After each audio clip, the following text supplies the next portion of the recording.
Hey,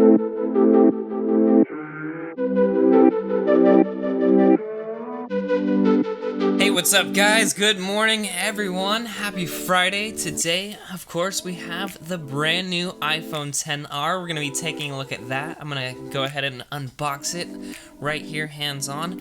But as a neat surprise for you guys, I also just got this guy in yesterday. So we're going to go ahead and do a dual unboxing of both the iPhone XR in red and then the Google Pixel 3 right here as well. Alright, well let's go ahead and start with the main guy right here being the iPhone XR, and honestly the packaging looks pretty much identical to that of the iPhone XS, just with the new wallpaper and of course the new phone being the red band around it and everything like that.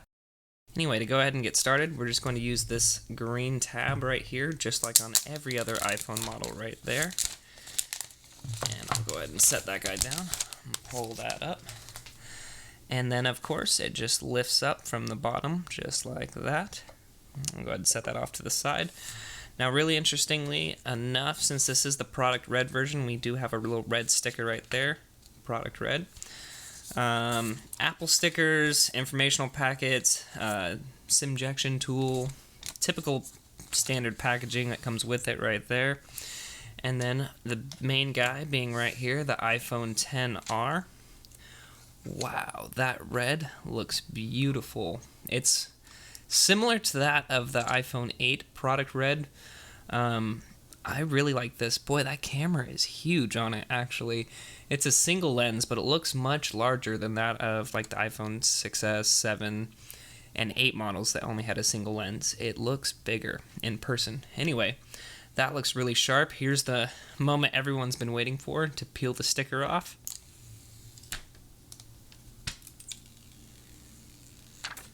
Oh, God. That is a nice size phone, actually. Let's go ahead and turn this guy on. And while this guy is turning on, we'll go ahead and look at what else is in the box. Pretty much the same exact stuff. We have the headphones, no adapter on the back again. And then your standard charging brick, not fast charging by any means, and your standard lightning cable. So that's pretty standard and typical. Alright, well, while we just unbox this guy, let's go ahead and compare some of this information side by side with that of the Google Pixel. So I'm just going to set these guys off to the side right here. And now let's take a look at the Pixel 3 hands-on right here. Now this just is the normal standard size Pixel, it's not the XL. But to get started here, we have two tabs on either side. One right there, and one right there. And then again, the same exact thing. This guy just lifts up from the bottom. And here is the phone right on top. Wow. I've never unboxed an Android phone personally before. This is beautiful though.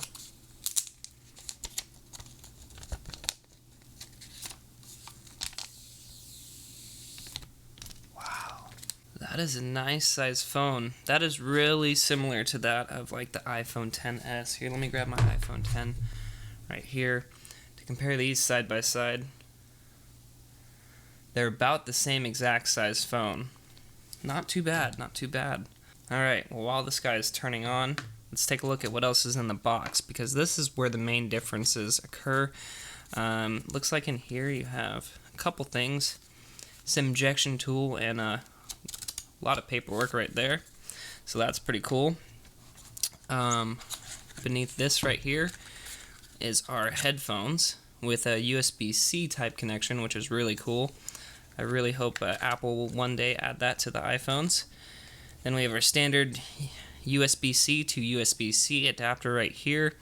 The really great thing is we not only have a USB-C to 3.5mm headphone adapter, but then we also have a USB-C to USB 2.0 Type A, or 3.0 Type A, excuse me, just more so Type A adapter to transfer files and stuff like that. And then, of course, we have this massive fast-charging USB-C brick that comes standard with the Google Pixel 3. So that is awesome that fast charging is included directly within the box. That is the main difference right there between the Pixel 3 and the iPhone XR, at least the packaging wise, as that goes. So let's put this guy aside. That looks sharp. Well, let's go back to the iPhone XR right here. And again, your setup is pretty similar, but let's compare these two phones side by side just on their initial splash screen.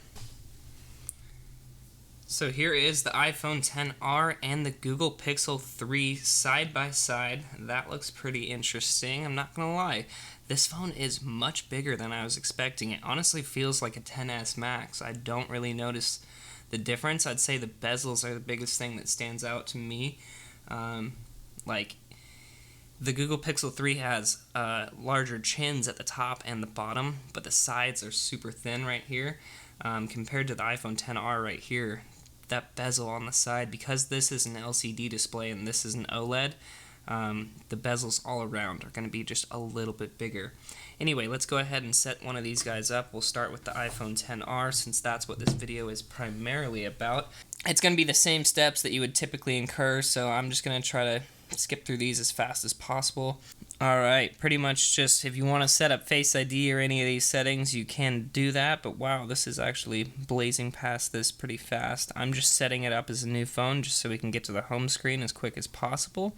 But again, you can set up Face ID, Apple ID, customize settings as much as you so want to, installing updates manually, pretty much agreeing, set up Hey Siri, screen time. Won't share that right off the bat. Looks like we have a couple display sizes, zoomed or, oh wow, that is barely different on the home screen.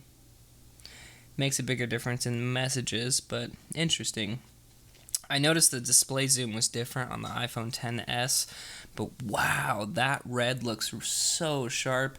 I really am enjoying these backgrounds right here that the iPhone XR comes with just initially. Anyway, wow, this phone looks absolutely beautiful. People are complaining a little bit about the display, honestly. It looks perfectly fine, first impressions wise. I would not be disappointed using this display at all. It's awesome that it has Face ID, and it's awesome that it starts at $749 compared to a $1,000 price tag for these new flagship features. The back looks incredible, but as you guys can see, there's already a ton of fingerprints, so that's kind of a downside. The red is dark enough to really show fingerprints very quickly. But other than that, that is the iPhone XR. Let's go ahead and set up the Pixel 3. Man, is there a way I can turn down the brightness? Oh well, sorry guys, I guess you'll have to struggle with the little bit brighter phone here. Anyway, we're going to hit start down in the bottom. It's cool, you have an option to start a SIM-free setup right here instead of actually inserting a SIM card. For that, I'm just going to hit skip right now, and it's going to ask to connect to a Wi-Fi network next. And I'll go ahead and do that once more again. This has like a haptic feedback when tapping on the keys. That's really interesting. I really like this phone though. It looks really sharp. I like that the back is kind of broken up and it's like a matte back right here. It's amazing to me that this is glass actually. It does not feel like it. But the side, it seriously looks like an iPhone from the side. That is just getting ridiculous. But no. Pretty much similar steps of signing into Google accounts, wanting to transfer data or anything like that. I'm just skipping it all for now just to get to the home screen and kind of compare these side to side. Accepting terms and conditions, setting up your fingerprint, set up a passcode or anything like that. Alright, well, pretty much after breezing through that, sorry my camera cut out there right at the very end, but that is the Google Pixel 3 at the home screen. Again, we have pretty much gestures now similar to that of the iPhone X, XS Max, and XR now today with no buttons on the very front, doing multitasking, no recent items. Anyway, one more time side by side, holding these guys now that we are at the home screen. Here is the iPhone XR and the Google Pixel 3 side by side once everything has initially been set up. Anyway guys, thank you so much for watching today's video. I hope it was somewhat interesting comparing these two phones side by side and kind of comparing their internals of their packaging side by side as well. Anyway, that is the final unboxing and setups right there. I hope you guys enjoyed today's video. I'll have to give the Google Pixel a try, honestly. That looks pretty sweet, but I'm pretty set on iPhone. I'm just really invested in the Apple ecosystem, and I'm really stoked to try out both of these new phones. Anyway, guys, let me know down in the comments section which one you guys like the best, if you guys are going to stick on the iPhone ecosystem, or if you're going to potentially transition over to Android. But until next time, guys, this is Tony, signing out.